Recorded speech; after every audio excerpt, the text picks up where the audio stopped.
you might be asked to create a program that checks the user input to make sure that it is allowable. What you would do in that situation is you would make use of input validation. So I'm going to quickly show you how to do that. You're going to set up a variable. So for this example, I want the user to input a score between 1 and 99. If the score is out with that range, so if it is 0 or 100 or anything else that isn't within 1 to 99, I don't want the program to accept it. So I'm going to set up my variable and I'm going to get the user input.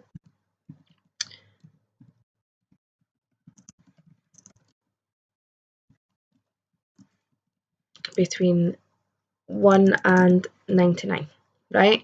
So when the user puts in their input, the number needs to be between 1 and 99 or I don't want the program to accept it.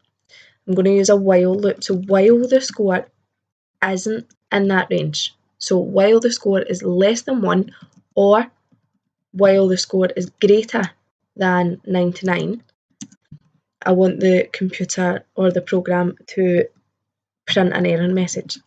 So as long as the number that the user entered isn't within that range, I don't want the program to accept it.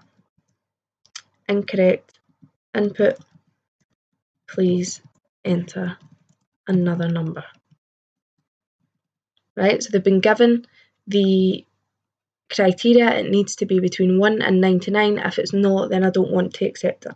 I want to then set up the variable again and give them the opportunity to re-input that.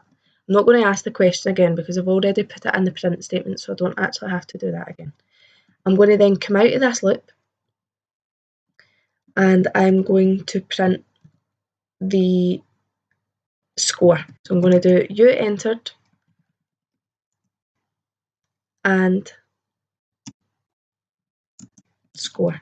Now, because I have set this up as an integer, this is not going to work. So this will throw up an error message for me. So if I click run here, right, it looks as if it's going to work. It's going to give me that error, right? And the reason that it's giving me that error is because it can only concatenate string, not integer, to string. So this is a string and this is an integer, so it's not going to work. What I need to do is make use of my casting there, and I'm just going to cast that to make it a string as well, right? So if I run this, please enter a number between 0 and 99. I'm going to put 0. Incorrect number, please enter another number. If I put 3, you entered 3, so that is working perfectly. That is an input validation. So the input validation checks that the user input is allowable and sensible.